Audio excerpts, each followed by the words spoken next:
nonprofit MBA purpose is to provide new business insights and fresh creative ideas for executive directors and their teams that will help them improve their organization. Here is your host, Stephen Halasnik. Welcome, everyone. My name is Stephen Halasnik. I will be your host for today's Nonprofit MBA podcast on this, believe it or not, snowy day on December 16th, 2024. It's not our first snowstorm. And for those of you, I don't think I've ever told anybody, I do this podcast from one of my offices in my home. And I live about 50 minutes outside New York City in the lake and mountain region. And if you haven't been to New Jersey, or if you've been to New Jersey and you've just driven down the Parkway, there are a lot of really beautiful parts to New Jersey. And I live in the lake and mountain region. And many people are like, what? You live there's lakes and mountains in New Jersey, not just big, huge stacks of smokestacks. And yeah, it's a beautiful, amazing area. I've been lucky enough to travel the world, and I feel lucky that I live here. So a snowy day. And for those of you who also don't know me, I am one of the co-founders of Financing Solutions, and Financing Solutions is the leading provider in the United States. In 48 states, we are the largest provider of nonprofits, lines of credits for small nonprofits. And if you think you're unique to having ups and downs in cash flow, you're not. It's a very, very popular product to have a line of credit in place. If you're interested in learning more about it for your organization, please go to the website nonprofitmbapodcast.com. And today I'm very excited to be speaking with James Meisner from the Kipos Group. Is that correct, James? Did I say it right? That's right. Kipos Group. Kipos Group. And today we're going to be talking about building a high-performance culture in fundraising teams. I'm going to enjoy this topic already. I can see it. But a little bit about our guest. James Meisner is a founder and CEO of the Kipos Group. Over his career, he has facilitated the raising of hundreds of millions of dollars to support nonprofit organizations. A trusted expert in the realm of fundraising strategy, staff culture, and implementation.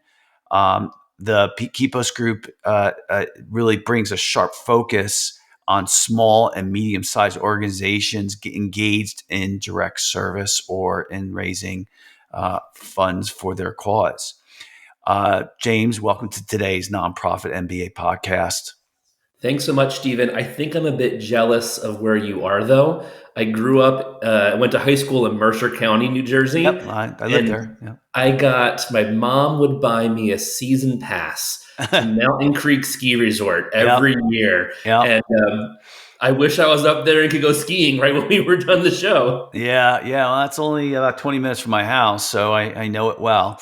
And I lived in Mercer County. I didn't like it, but there's no mountains there. There's nothing there. There's nothing there. It was not fun. So let's kind of jump into the topic, building a high performance culture in fundraising teams. At first, let's discuss what a culture is, because I don't know if everybody quite understands what a culture means. So what in your ideas in regards to culture, what do you think it means?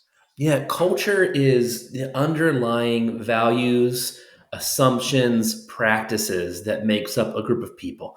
And all of us are part of dozens of cultures in our lifetime. Our individual families have a culture. If you're religious, your places of worship have a culture. Our communities, our towns, our city, our country has culture, and our fundraising teams have culture. And I think the culture of most fundraising teams is broken. And the reason I say that is that most of culture you can't see. It's that, quintessential iceberg where 90% of it is under the water. But the parts that you can see tell a really alarming story in the fundraising world. 55% of donors never come back and give second gifts to nonprofits. That speaks to a culture problem. There is rampant burnout of nonprofit leaders. The average tenure that someone is in a fundraising role is 18 months. That's barely enough time to build a set of relationships and be able to steward them and cultivate them. So I think that the culture in our fundraising teams is really broken, Stephen. Yeah, just and also for our listeners, turnover is a function of management. So I'm gonna, I'll be very blunt. If you're seeing 18-month turnover in your fundraising people, if you're seeing 18-month turnover anywhere in your company, I hate to tell you this, but it's you. And I don't think I've ever been that blunt. But that's a direct cause, and you really need to curb that. You cannot have a successful organization if you have turnover like that. That's excessive, and part of that turnover has to do with probably either a non-identified culture or a toxic culture. Um, James, would you agree with that? I think people leave organizations, nonprofits, for three reasons. I think one, they leave because of a bad manager. I think two, they leave because of bad teams, which, that's because the manager is bad. Yeah. And three, sometimes I think they leave because they think there's greener pastures elsewhere. And usually they're wrong Not about in that. 18 months, though. I mean, I mean, this is pervasive in the nonprofit space. yeah, I And, know about it. I heard. Yeah, yeah. there's It's no way you can grow. and the other thing is that you are just spinning your wheels. It's a lot of work to hire somebody, and if I had somebody there for only a year and a half, I'd be like, oh my god, I got to go through this all over again. I got to fix what the problem is, and I have to stay on top of this before people actually leave. It's Um, 100% right. This year, I was a reference for two former staff members. They were staff of mine years ago. Within 6 months, they both called and asked that I be a reference for them again because where they went, the management was so bad and treated yeah. them so poorly. They didn't make it 6 months, Stephen. And these are really, really talented professionals that stayed with me for 7, 8, 9 years. Yeah, the nature of this podcast was not going to be about culture affecting turnover or um it was going to be about I thought, and we are going to go in this direction about what the culture should be for in regards to fundraising. But I guess I don't do you think there should be a culture for the fundraising team? Now let's be clear here. The people who are listening to this podcast, their revenues are typically yearly revenues are typically under $5 million, Mm-hmm. right? Maybe the average is a million, maybe $500,000 a year, those type of things. Those type of organizations in general are not going to have somebody who's dedicated to fundraising. Right. I mean, is that fair to say? Do you think that someone who's at 500,000, $1 million in revenue can afford to have a full-time fundraiser? It's a great question. I think the real question is how can they not afford to have a full-time Well, they should be fundraiser? paying for themselves. I completely agree with you. I mean, if you are holding back in that area, um, you know, I think you're being short-sighted to state That's the right. right. You know, only 2% of nonprofits ever broach 1 million in annual revenue. Okay. And nonprofits, I think, are the most important organizations in the world. They solve challenges that government can't seem to fix and that big business can't seem to monetize.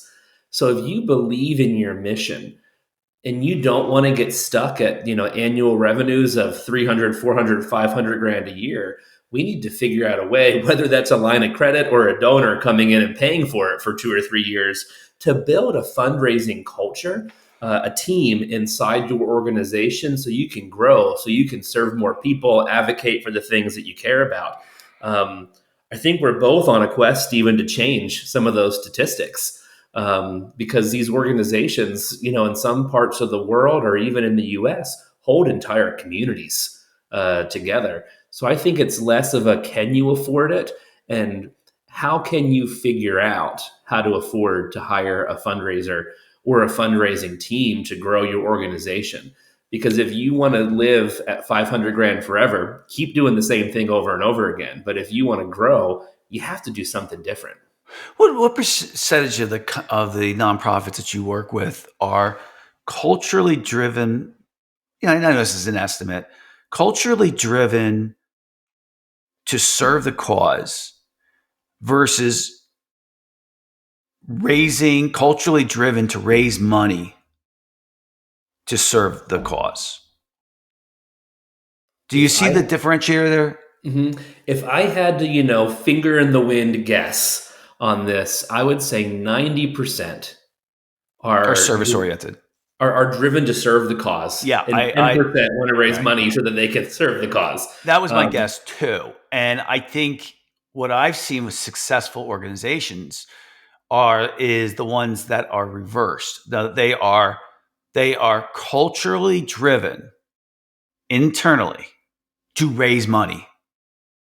Because if they raise money, they create sustainability. They also create the ability to help their cause. The problem is that a lot of people who start nonprofits are not money driven. They're cause driven. And in fact, they look at money and fundraising as, this is horrible. I hate it. And so they might even say, by the way, they might even then say, let me delegate this to a fundraising expert.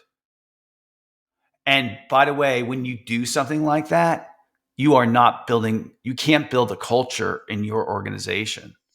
You can't delegate culture. The culture comes from the owner. It comes from the executive director, the founder, I should say. Right. And then, That's right. Right. So, if you are, the advice or the what I would say to everybody is, and James, I want to hear your input, is you got to change. You have to become someone who cares majority of the time about fundraising, and let the other parts of your staff be driven toward the service of the cause that you're trying to work on. You're going to have to change. What's your opinion about that? Number one, I completely agree with you. Number two, I wasn't planning to talk about this today, but I actually am going to look over here at my whiteboard because I'm outlining a whole framework on this right now. The nonprofit founder who is petrified of raising money. Okay. And it's a simple framework that has, 5 A's as part of it. And the first A is anxiety, Stephen. Nonprofit founders or even executive directors who get promoted, into that role from being over programs or something like that, they are anxious about fundraising. They are incredibly uncomfortable with the idea of fundraising. They lose sleep because of fundraising. They're embarrassed to even admit that part of their job is to raise money. Okay. And I think that this anxiety is really challenging something core to their personal identity. It's challenging their sense of self. They care so much about the mission, yet there's a disconnect between the money that's needed to fuel that mission and implementing that mission itself. And one of the things that we work with this type of executive director or CEO is going from anxiety to a place where they are accelerating fundraising in their organization.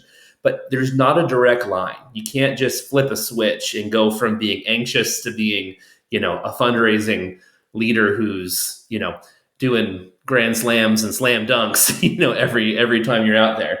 I think you need to move from the idea of being anxious about fundraising and just make one step of change and go to the idea of being annoyed with fundraising. You're not going to go be a rip roaring fan right away.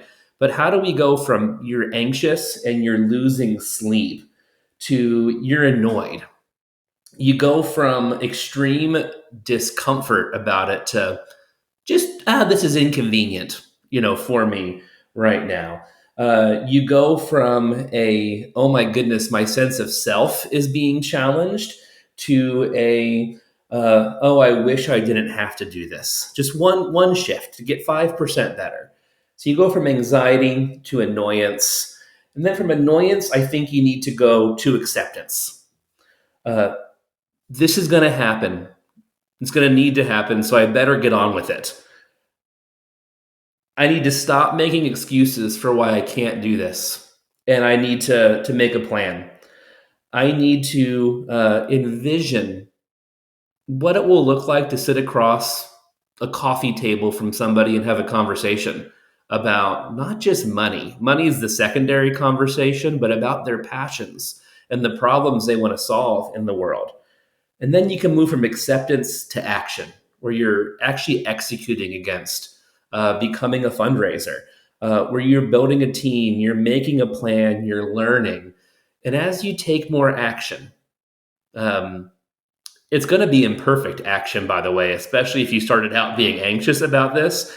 As you take that imperfect action, as you make mistakes, as you get some wins under your belt, then you can begin to accelerate. You can think about what would it look like for our organization to become an exemplar in fundraising, and through fundraising, an exemplar in how we execute our mission and our programs in the world. How can we go to a place where we become more missional, where we care deeply about partnerships, where, oh, we're actually thinking about ROI on fundraising, um, and enjoying it. Now, that's not a flip a switch, but that's the journey. That's the continuum that CEOs, executive directors, founders need to go on if they want to get unstuck from being under a million to growing north of a million, and then being able to invest in their revenue engine. Yeah, I mean, I had two things to add to what you're saying too, James, which is very good.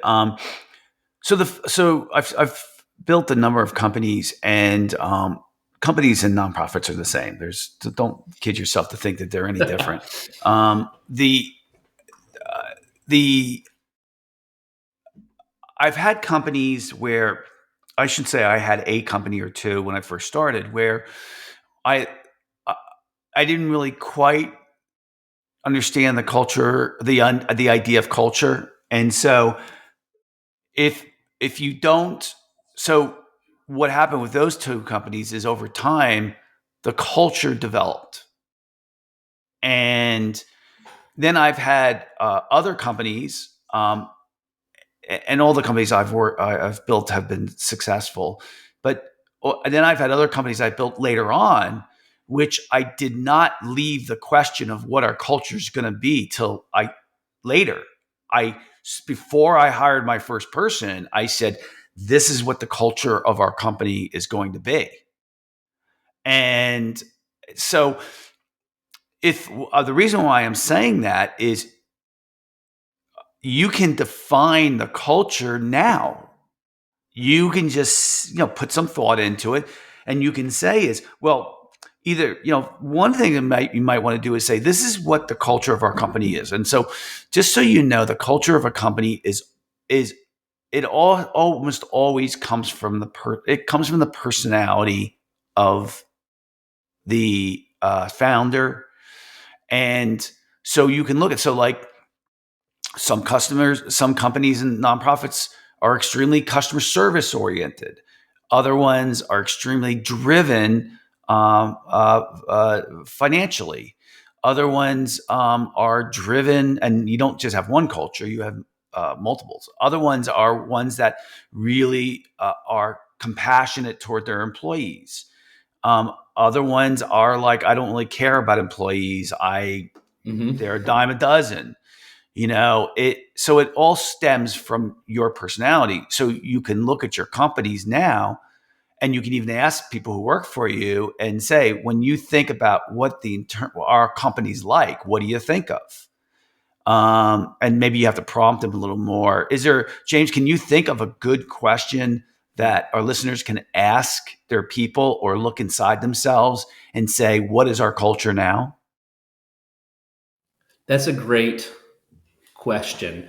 I think it depends on the life stage of the nonprofit. If it's a new nonprofit where the founder is still the Yes. leader, the executive director, I think it's an easier question. What's it like to work here?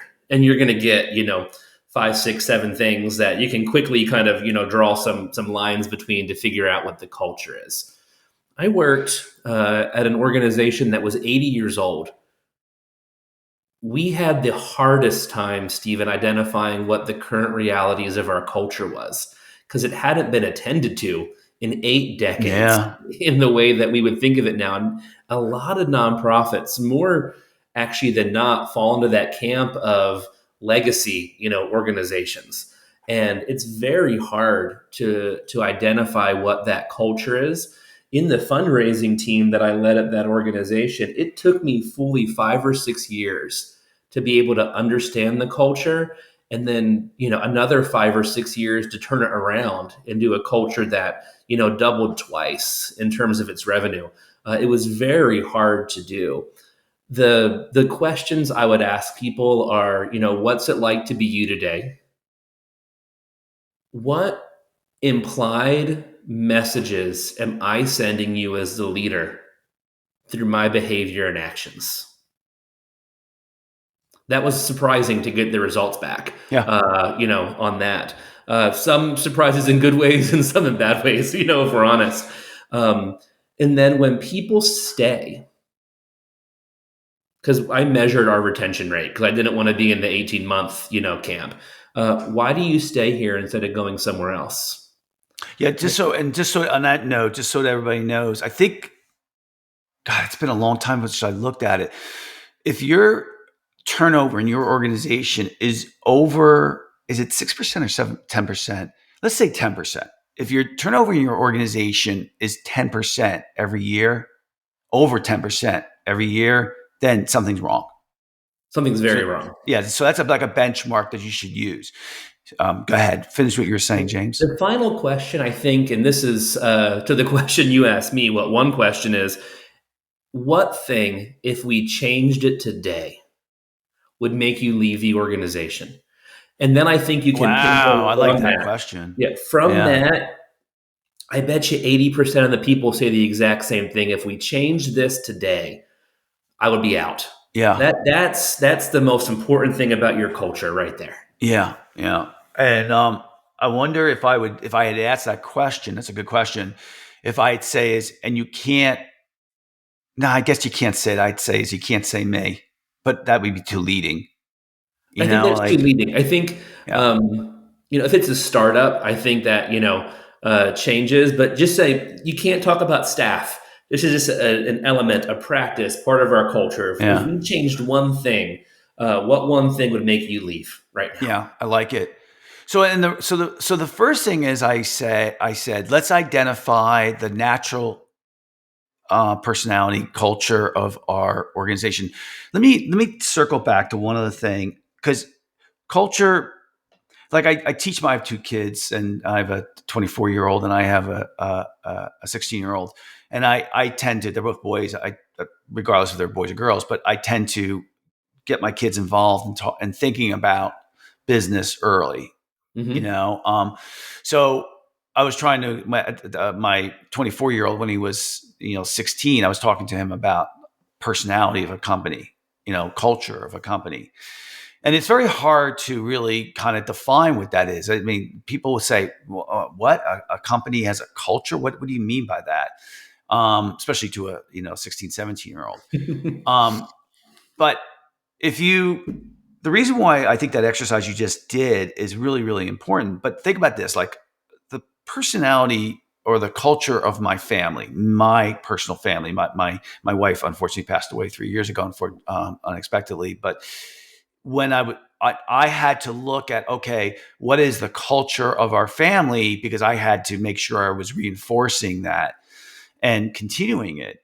And one little simple thing was, like, my wife loved for us to all travel.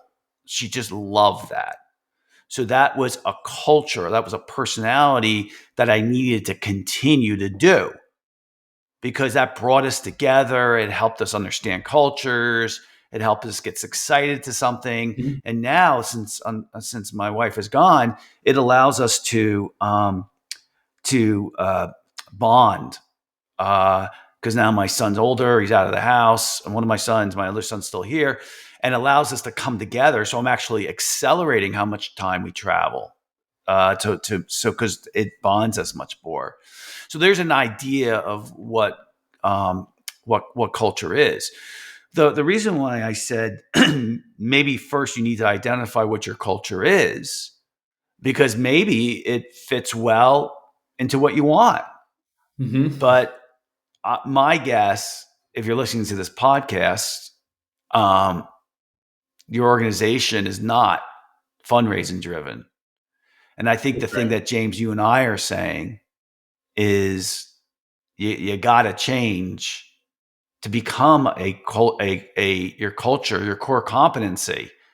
I think you can have more than just one core competency in your culture, but it's got to be one of the top three. Let's leave it at three, right? You should have three core competencies in your culture.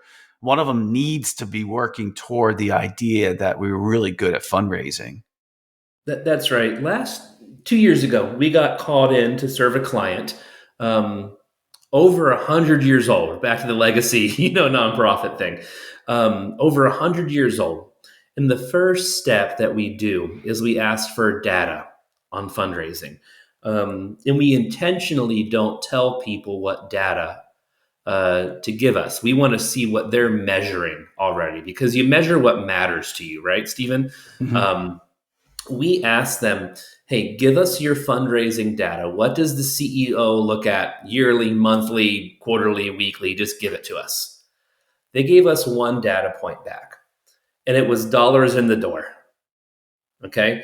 The only thing they were measuring was at the end of every month, how much have we raised? They weren't comparing it to last year or the year before, just dollars in, and total dollars in on December 31st. They had a massive cultural problem when it came to accountability. No one in the organization wanted to be held accountable. The next question was, well, what are the goals for fundraising? If you're measuring this, dollars in at the end of the month, what's your goals for dollars in at the end of the month? Oh, we just take our year and, average it out over the 12 months. Well, who's responsible for it? Oh, we don't assign goals. Why? Because we can't hold our people accountable. Well, that's really interesting, because most people, even kids, my kids are much younger, 9, 7, 4. You put a chore chart on the fridge where they get a star sticker next to their name. They love it. People actually like to know what they're responsible for so they can do it, and get joy from doing it and avoid the pain or the consequences from not doing it. The problem wasn't the people, the problem was the leader. The leader didn't want to have the conversations when somebody didn't hit their goals and their target. The leader was the problem there with the culture. Um, and I think in that client engagement, I learned a really important lesson. Um, you can have the most robust fundraising metrics. You can have the most sophisticated strategies. But if your culture is septic and not able to hold one another accountable, and the leader's not willing to change, there is nothing you can do as an outsider Yeah, to bring help to that. yeah, that's welcome to coaching or consulting. On that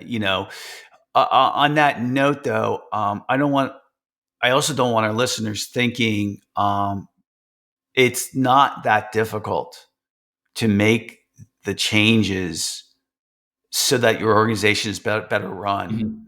Mhm. Like when you were telling me that, James, that story, I was thinking the executive director there, um, they really could they really could think this making this type of change is really hard. It's really not that hard, Mhm. right? You have to prioritize. It really helps you to have a consultant or a coach, because unfortunately, when you are the leader of the organization, you have nobody else who holds you accountable. So you don't want to tackle 5, 6, 7 things at the same time. you want to work on one or two things, and having somebody there hold you accountable, rather it's someone on the board who's mentoring you, or it's someone who's paid. That those are pretty important. Or it could be also be a group of other executive director that have accountability group. It's called. So thinking about it that way, these aren't major things to reduce your turnover, to improve your fundraising. Uh, you just need to do a few things at first, You and do. you'd be surprised at the results. Fair? Yeah, I think there are three things if you're trying to bring that to your fundraising team or your whole culture. The first is you need to bring clarity. As a leader, you need to let people know exactly what to expect and what's expected of them. Brene Brown tells us that clarity is kind. And I think that leaders that don't provide clarity are doing a disservice to their organizations. When we go in and we do initial interviews with nonprofit fundraising teams, I would say probably 65, 70% of those teams spend at least 50% of their time just trying to figure out what to do and what's expected. Because no leader has come in and said clearly, hey, here's your lane, here's your goal, here's how you're being measured. And that's really doing a disservice to those people, but also to the organization. Think about that 50% of time sucked up just in confusion as to what's supposed to be going on. That depresses ROI significantly. In the business world, we would never allow that to happen, right? In the small and medium-sized business space. So leaders, I think, need to bring clarity, Stephen, so their people know exactly what to do. That's a huge culture building exercise. Um, the second thing leaders need to do is build consistency around that clarity. Hey, I need you to be doing this. Okay, so I'm going to measure you at what interval? Every week, every month, every quarter. They need to be consistent in how they do that. That consistency over time reinforces culture. Every week, we're going to have this check in. Every month, we're going to review these metrics. Every quarter, we're going to look at X, Y, and Z. That consistency is crucial, and it lets people know, especially when you're making a change, going on a from to journey, that you're serious about it. That you as the leader maintain energy around that initiative, over time. Consistency also means that everybody's treated the same way. If you're behaving in the way that the organization wants you to behave, you're going to be rewarded for that. And everybody will be rewarded equally. You hit your goal, you meet your quarterly quota, whatever it is, you'll be rewarded. It also means that if you're not meeting those numbers, that you'll be treated the same as everybody else that's not meeting those numbers. That the legacy employee that's been there 20 years will be treated the same as the person that's been there for 3 years. That when you miss the mark, everybody's treated the same, and there's a defined process that lets you know exactly what's going to happen. Month one, you missed your targets. This is a conversation. Month two, it's a warning. Month three, it's an improvement plan. Month four, sorry, we gave you a chance, and you knew. The third thing I would say is that leaders need to build community around their culture. How are we doing this all together? Because life happens. You and I have both been leading for long enough that that life situations outside of our control come up. So do you form a community that can help a person that's going through a life crisis? If somebody is, getting sucker punched because, something happened to their kid or they were in a car accident, does the team surround them and help them, for that season? Number one way to reduce turnover. The number one way. Care about your people. It's the number one way. If there's a person on the team who's highly successful, is there the community where that person, and the humility where the others can raise their hand and say, hey, I want to learn what Joe or I want to learn what Jane is doing. And can we teach that together? Can we practice our pitches and our storytelling together? You need to have that community. People leave bad bosses. They stay because of great teams and great community. Yeah. Second way you can have high turnover is when you have a prima donna who thinks that who's not humble, That's right. And prima donnas can be managed. And if they can't be managed, they need to be fired. Then they need to So go. yeah, they need to go. But you don't just, it takes, unfortunately, if you don't have a good culture of managing people and you have a prima donna in there, they're going to take over. And if you're not good at managing that person, which you maybe don't have a history of doing it, it's really hard to start from scratch.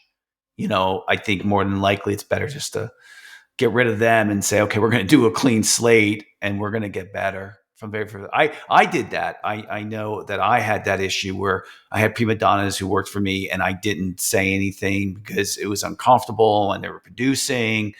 And I took a step back. And what I did was I said, you know what? We have to build I have to be a better manager, and I have to build a culture of consistency, like you're saying, James. And I said so an example, the very first thing I did was I said, okay, I'm going to study how to hire. I'm going to make sure I understand what our culture is. I'm going to make sure I understand, everybody's going to understand the job description and what they're responsible for and how they're going to be measured. That's how I'm going. And then I'm going to, after this, I'm not going to giving all the details on it because we don't have time. But then I said, okay, now that I have this all there, now I'm going to go and hire people into that culture. And what I found was when I did that, they didn't need a lot of managing. They don't. Because I hired the right people from the very, very beginning. But you have to do all that legwork in the beginning. And the reason what had happened was I was going from one company. I started one company. I didn't really like the people who I worked with me. And I said, I'm starting this other company. And from now on, I want to like the people I'm working with. And so I said, I'm going to dive into this and create a great culture for that company. And boy, that company is great. It was a great, great company. And, we're starting to run out of time, James, but I do want to mention this one thing. I think it's very relevant because we're talking here about creating a culture of fundraising. That's what today's podcast's theme is. And if you're not there, you're going to have to make a switch. And what I would tell you is this. What I found with organizations that are under 3 million, 5 million, maybe 3 million, is the person who's running it is not only the leader, they are also the manager, and they're also the worker bee. They're in three of the main categories. They're working in all three of those things. And what I found is when you're in those three things, it's really hard to be a good leader or a good manager. And you have to find a way, if you're going to switch your organization to a fundraising driven culture, you're going to have to find a way to get out of the worker bee and more into the upper end of leadership and management. And the reason I say that is that if you want your organization to be fundraising driven, then 90% of your time as the leader of the organization needs to be in fundraising. 90% of your time. And so that means that you have to get rid of, the service, the customer service, the working with your clients, the causes. You're going to have to get away from that. And most people are not happy with that idea of, being able to get that dopamine from I'm helping people. You're going to help people by raising money, and you got to make that. You're going to have to make that switch. It may not have to be 90% of your time, but it can't be 5% of your time. Would you agree with that? It has to be disproportionately focused on fundraising to the point where it makes you a lot uncomfortable. Yeah, it's going to be a change. Especially if you're coming from the program space. We're coaching a person right now that's been in programs in their organization for 21 years. 21 years. Amazing program leader, Stephen. Amazing. She knows working with at-risk, vulnerable kids inside and out. But she got the ED job last year. Her whole life changed overnight. She has to learn something completely new, 2/3 of the way through her career. And our coaching is 60-75% of your space needs to be on marketing, communications, and fundraising, because that's the way you're going to serve more kids. Somebody else can take care of the program stuff. Hire another social worker, hire some more MSWs. No one else in your organization is going to lead the fundraising charge if you don't do it. And I would tell you, it's not as difficult as you think, and like, I'll give you an example. Well, you know what? I don't think we have the time today, but the net amount is, it's not as difficult as you think. You make it in these little improvements or little changes, and you get there. And a year later, 2 years later, you look back and you're like, wow, I really made this switch. And you're just going to have to do it. It's going to be super, super important. So, James, I'll let you have the last word here. Anything else that you want to add to our conversation? There's two ways to change, Stephen. One is massive, sweeping, turnaround, revolutionary change. Oftentimes it fails. The second way is what's called the aggregation of marginal gains. 3% better here, 5% better here, 7% better there. I have found that aggregating marginal gains, improving small things a little bit at a time, and multiplying that over 12, 18, 24 months, it's the way to go. So I couldn't agree with your last comment more. Make small changes, stick with them, and get 5% better every year. Very good. I'd like to thank so very much James Meisner from the Kipos Group for coming on today's podcast. If you like today's podcast, please feel free to share it with your friend and also subscribe on your favorite podcasting app. And if you like today's podcast, please give us a 5-star review. It really helps us get the word out. And of course, if you're looking for a line of credit for your organization, please visit our website at nonprofitmbapodcast.com. James, if anyone wants to get in touch with you, how would they go about doing that? Yeah, there's two ways. First is our website, thekiposgroup.com. Kipos is Kipos, thekiposgroup.com. And the second is LinkedIn. That's where I hang out. So just search for James Meisner on LinkedIn. Send me a direct message and I'll get back to you. Great. Thanks for coming on today. Thanks for having me. So it's the end of the year. A lot of us maybe are doing some reflecting of the year or of our past couple of years. The one thing I always end every podcast by saying is, our listeners are very compassionate people. And, I know both James and I really respect and appreciate the work that you guys are doing. Solving the world's problems is rough. And you guys are out there every single day and you're doing it. And we really thank you for that. I know James and I are doing it in our own way, but you guys are on the front lines every single day. And I just want to remind you that solving the world's problems is a marathon and not a sprint. And you need to every day think about yourself first, because you're not good to your employees, you're not good to your cause, you're not good to your family, and you're not good to yourself if you don't take care of yourself first. And what does that mean? Whatever it makes you happy, if it's exercising, praying, meditating, eating right, taking a break, meeting friends, you should be thinking about that every single day. What am I going to do today for myself first? Because if you do that, you will not burn out. And we really need you to not burn out. So keep that in mind. Good New Year's resolution. I do it the night before. I think about, okay, the most important for me is I love exercising. I've done this my whole life. What's going on today where I can work exercise into my day? And I never miss my exercises, but I happen to love it. But it's something I've done my whole life, and it allows me to have the energy I have. So other than that, I want to thank you for listening to the Nonprofit MBA podcast, and have a great day and a great year. See you guys later.